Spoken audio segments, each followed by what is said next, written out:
This is a JTP audio podcast. Sometimes talking with friends feels like role-playing. Sometimes it feels like combat. Join us at the round table and roll initiative. This is Curmudgeons and Dragons.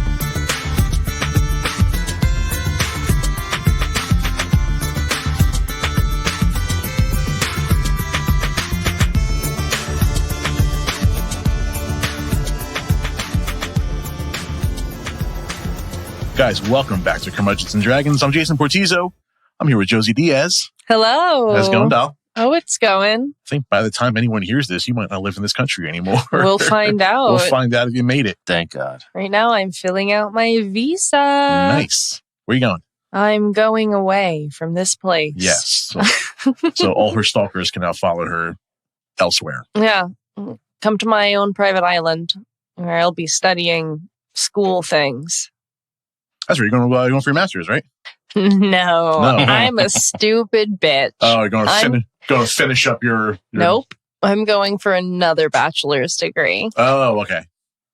Well, I'm sure that's useful. Join the club. You're going for something useful this time? No. No, okay. You gotta be there for 5 years to apply for citizenship, and you get 2 years after the 3 years of school to look for a job. Well then. Nailed it. That sounds awesome.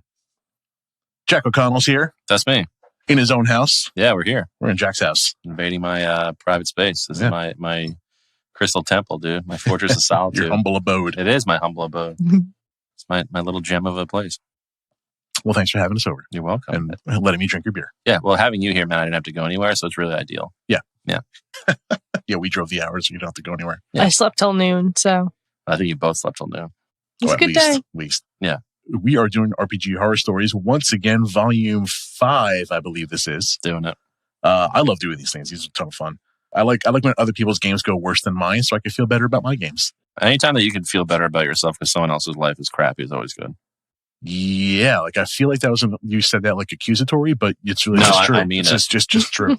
I get a lot of pleasure from other people. I love when other people's lives go poorly because it makes me feel good about myself. Yeah, it's good. I just want everyone to have a good time. Shut your mouth. You shut your stupid mouth. Listen, I have clinical depression, which means I can't be happy on my own. So I need someone else to be not happy so I can be happy. Yeah. Well, no, I just want to be not happy. I don't think that's how that works. I think that you're just not happy with other people. Yeah, pretty much. So roll initiative, guys. Well, what makes me happy is stealing other people's beer. So you're going to get 4 rolls out of that dice. So far, so good. It's still pretty bright. We have these light up dice from tabletopgameshop.com. If they have a few left, you can use the code curmudgeons to get yourself 10% off. What y'all roll? Well, I got a 13. You both rolled 13s. And Jack got a 9. No, I got 10. Who am I rolling off with? Josey? That's a 16 over here. Oh, did we all get 13s? No, you two. You could figure this out. So if you both get 13s, then I think you both have to roll again. Well, did we all 3 of us get 13? He did not get a 13. No, I said I got 10. That's a different number than 13. Right. Good thing you're not going to school for math. Roll the fucking die, Josey. Josey's not last this time. I don't know. That's a 6. You're second anyway. It's not. It basically is not a tie. So. It's just not a 1, and that's all I really care about.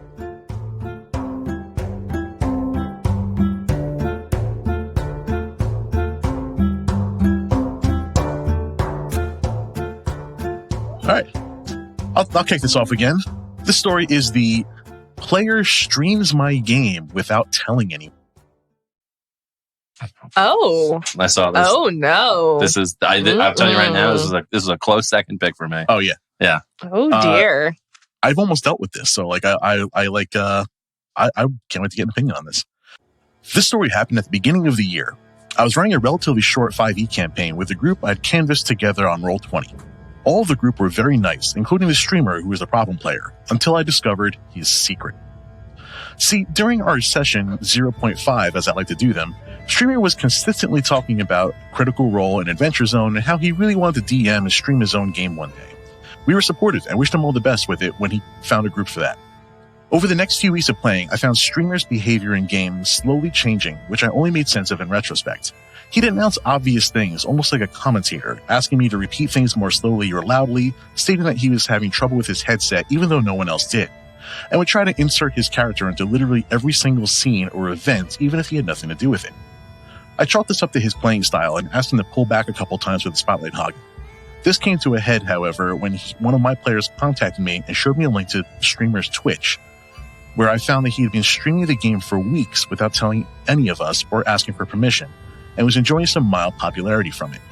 The only reason why this player was found out was because streamer told him about it, thinking they could work together to influence the game towards what his fans were predicting or asking for. I contact streamer and tell him that I knew about him streaming our game. He tries to defend himself, saying that he works hard as a player and that he should be able to show his work to whomever he pleases, especially since he apparently, quote, put in so much effort to entertain my fans. I bluntly tell him that the fact that he didn't ask any of us for permission to stream us infers that he either knew that none of us would approve or that he was so genuinely self-entitled that he just didn't care about our wishes. In addition, I informed him he didn't have to do a damn bit of work for the game, and that the only person in the group who did was me, since I, actually had to devote time to prepping for the game when all he had to do was show up. From there, I posted in our group Discord about what streamer had done, and the group unanimously voted to kick streamer as he was spamming the group chat and us individually, begging us not to kick him. He gets the boot, and the last message I get from him before I block him is him saying that I, quote, ruined all his hard work and potential career. Haha. Sucks to suck, streamer boy. Not a bad DM. That's all I care about. There's a really easy fix for that. It's just don't be a sneaky bitch. Yeah, guy's a dickhead. Like, here's the thing. Here's a little bit of life advice for everyone out there. If you feel like you have to hide it, you're doing something wrong. So what are the implications here? So we've definitely got some privacy issues here because people are being broadcast that they don't know they're being broadcast. Yeah. That's I don't know what the legal ramifications there are. Probably not much. Depends on the state. Yeah. Too. And what if they're global and things like that? Like, but you can film people. Is that better? Is that worse? You can film people and put it on the internet without their consent. In public spaces. Yeah. But going to Twitch where he's profiting off of it is a very different beast. Yeah. That would be up to Twitch's terms of service and stuff. Yeah. Same thing like Instagram and TikTok when you get people out like pranking people or doing public stuff. They're not consenting to have their, face on someone's reaching, a couple million people at a time. Sure. Now, a lot of the comments here are talking about fishing for DMCA takedowns and things like that because you have voices and likenesses of people who are not consenting being used. And he didn't say if this was a book campaign or a prefab campaign or fully homebrew, but there could be some intellectual property implications here as well. Yeah, I was going to say I had a friend that would use D&D to help with world building for stories and things that he was working on. So like things like that can't get leaked because he'd get in trouble. Sure. So like if one of the other people we were playing with decided to post about it online and it got back to somebody else in the project, like he's like Screwed. in trouble. Yeah, he's fucked. This probably could have been solved really easily by the guy just being like, hey, I'm going to stream this. Like, you guys go with that. 9 times out of 10, people will be like, oh, no, you can't stream it. Or they're like, okay, like, I'll just turn my camera off or, hey, block my, camera off on something. Like, there's ways to get around that. Yeah, it's super easy to do. If you don't want to be on camera or on it, you can be like, I'm not okay with that. And then let it be up to the group. Mm-hmm. It can be up to the DM at that point. Like, if it's not unanimous, then no, we got to go no. Yep. Or if it's like, no, only one guy doesn't want to be on camera. Okay, well, then now I got to pick between that. I think the big thing too was that it seemed like he was making it like it was his session and his group that he got together. And then like he was saying what was going to happen to people. Like, I don't know, just from like, talking about like the medium popularity, whatever you want to call it, that he got, like, it just seemed like he was putting it off as his own session.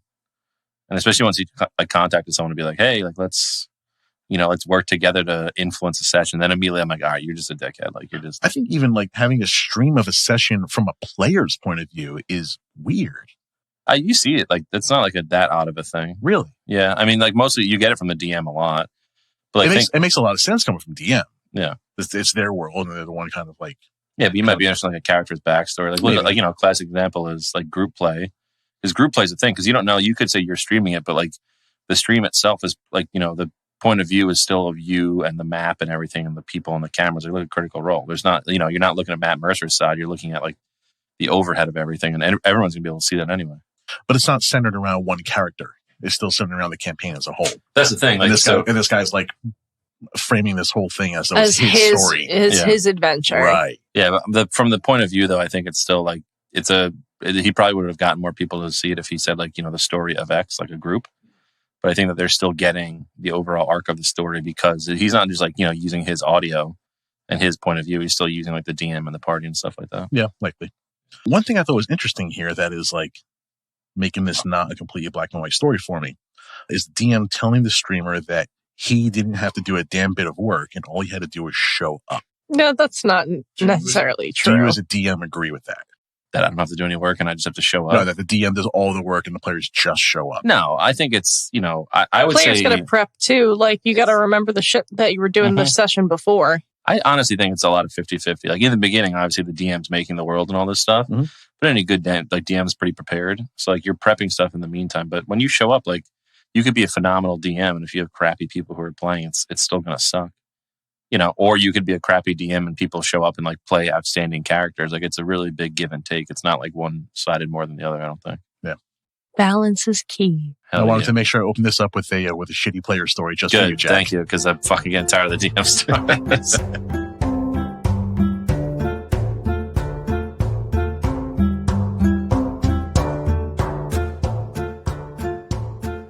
I believe it is me, yeah. All right. So I can just like go do some laundry, wash my car real quick. I'll get like 40 minutes.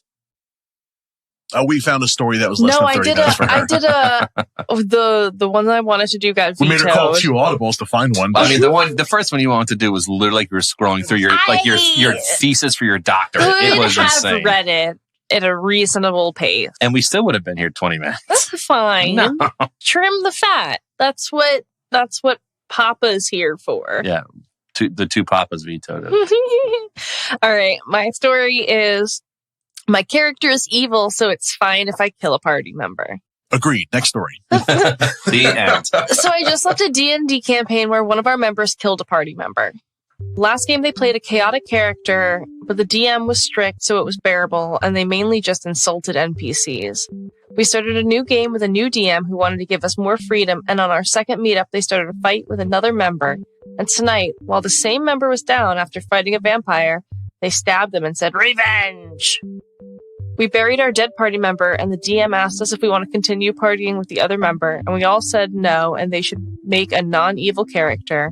All they said was, that is how they play, and next time they won't stab us when we are down. One person said they don't want to play with this D&D person, so we started going around, and I said I'm not having fun as well. I'm happy with the 2 for 2 not bad DM stories. This is great. Yeah. What do you think about killing another party member? It's just a dickhead move. Like, why? Well, maybe I just missed that part. What was the revenge for? They started a fight with a party member at a previous session.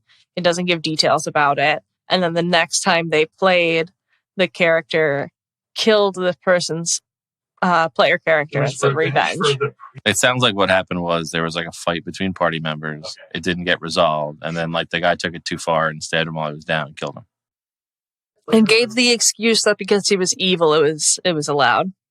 Like, the thing is that, like, your evil background can play into your backstory, but when it starts affecting other players like that, it's not fun anymore. No. Yeah, like technically it's not against the rules, but, like, there's a code of conduct it's just you bad should PC. follow. It's just bad PCing. It's just bad player charactering, in my opinion. I mean, because really, like, that could have been easy as, like, trip them or, like, seal a potion or something. And, like, that's, like, your evil act. No. But to outright kill a character in a session where you have to bury it and everyone's like, we're not playing with you anymore. But he's chaotic. Well, it's the evil part, not the chaotic part. I don't know. I think it's just, I don't think it's just, it's just some guy being a weenie. Like, it's pretty much that guy. For sure. Whether he's chaotic, evil, or chaotic. I think that Imagine being so petty that you have to murder somebody in a tabletop game, probably at least a week later. Yeah, my thing is that, like, I think he could have been lawful good. And the way he played that, he probably would have still found a way to do something. But, like, well, it's because I'm lawful good. Like, he just wanted to do something to be a dick. Right. Yeah. He just wanted revenge. Yeah. At least he didn't shit his pants over. Yeah, it. I was gonna say, if he said he was lawful good, he would have said it was retribution. Yeah, there you go. He was like, revenge. He stabs the guy. The other guy's just shits his pants and blocks their cars in. Yeah. Damn it, Cody. Fuck you, Cody. What a piece of garbage you are. Come on the show, Cody. No. Stay the hell away from me. We're recording Jack's Kitchen now. You can come on the show now. No, absolutely not. Spent 2 hours cleaning my house. I'm not having Cody shit in my chair and then block my car in. So wait, there was a follow-up here. Oh, okay. So somebody said, sounds like you need to put down an ultimatum. Stop playing a chaotic character or we'll stop playing with you. They already understand what they did, so that's all that's left to drop it on them. And the OP responded, "We told them, but they just said that is how they play and they don't need to explain anything to us." I left the group after that, not in the mood to have to watch my back because they feel like they want to be evil out of nowhere. She's the sister of the DM, and they said they were going to make a new campaign because 2 left and 1 died. Might leave as well that night. In game, I hope. Yes. Okay. Died in the game. I feel like do whatever you want type of DM ruins the fun when you got a player that doesn't care about their actions. Well, yeah, that's exactly like I said. Like it could have been the same thing as like, if you're like a rogue and someone's like a lawful good paladin, all they're doing is shitting on you. You're just being like, you don't have to do that. Like if you steal something, you kind of like do something for your character. That's one thing, but killing a character is insane. Yeah, killing a character, a player character, killing an NPC, killing an NPC or doing something brash, like story wise. That's supposed to be like a momentous occasion. That's supposed to be like a plot hook. Yeah. Well, I mean, not anymore because now you can just cast res and it's just like, you might take stab. Not every DM allows it. Yeah, no, I think it's just a dude being a weenie. Dudes being weenies, bruh. Dudes being weenies. Fucking weenies. Fucking weenies. Not into it. Fuck you, Cody.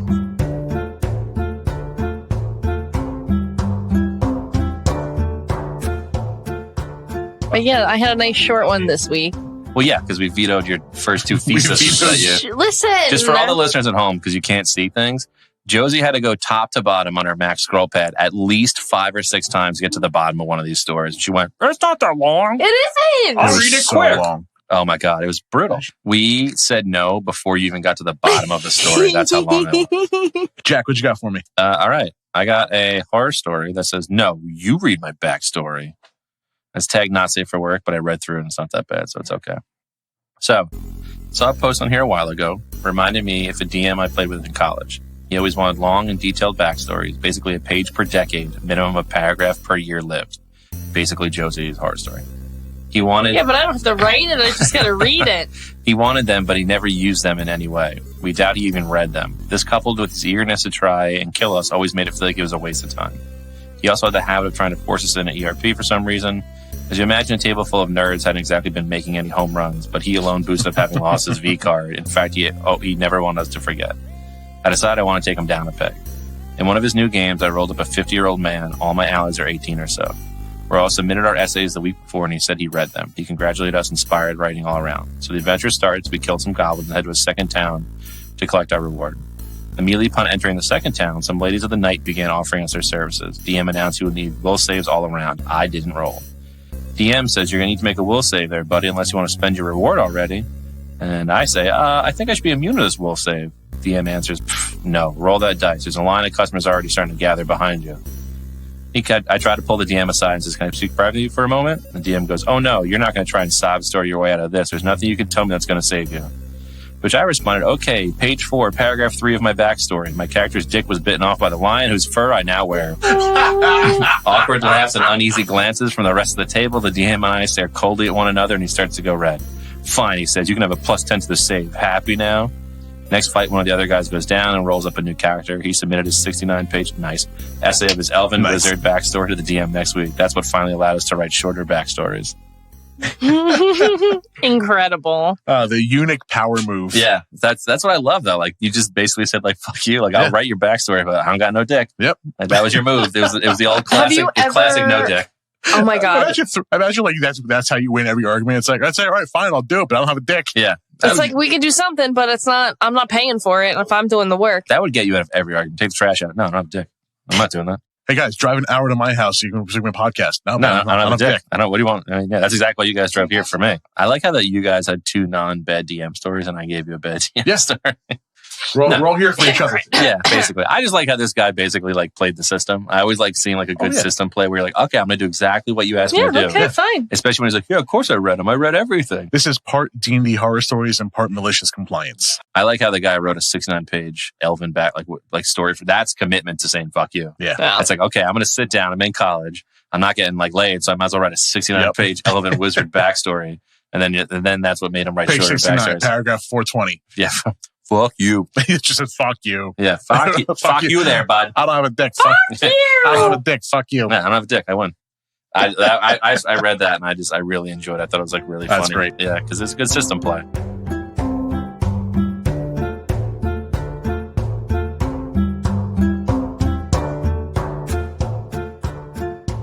Guys, I absolutely love doing these episodes. These are we fun. will continue to do these until we run out of stories. So as long as you guys keep having shitty games, we're going to keep talking about them. Yeah, I think we'll have plenty of As stories long as to talk all about. y'all out there keep having shitty games, we are going to keep talking about them. Literally and figuratively. If you have a horror story that you want us to read about, you can send that over to us at curmudgeonsanddragonspod@gmail.com. Do it. Also tell us what you like and what you don't like. And we just had a nice little discussion about what kind of stuff we should even talk about in the show. We got some great episodes planned for the rest of today, but we want to make a show that you want to listen to. So send us an email, curmudgeonsanddragonspod@gmail.com. Tell us what we can do for you to make you want to listen to us. Yeah, or just send us your cat pictures. That's cool oh, too. that's good too. Yeah, cat. Puppies. I'll look at I puppies love all it. day. I mean, if you've got a hedgehog, I want to see it. Yeah. See? Did you know that they Josey are will indigenous trade, to England? I did not consider that they live in the wild somewhere. But you can't capture and take them. They're like super protected. There's they'll make little tunnels through people's gardens and fences. Yeah. My friend had one in one of his flower pots. He was like, "This little cunt's gonna get out of here." Yeah. It's like, "What, did your neighbor's pet escape?" He's like, "No, No, they just wild fucking hedgehogs. live All right, well, here." Josie's going to keep talking about hedgehogs. I'm going to wrap Yes. this show up. curmudgeonsanddragonspodcast.com. Go find our socials and go see us sometime. DM me to hear more about these hedgehogs. I don't really got anything else to add to the end of the show. No, it's just a nice night. I miss everybody already. Yeah. Guys, we'll see you next time. We'll see you See soon. ya. Love you.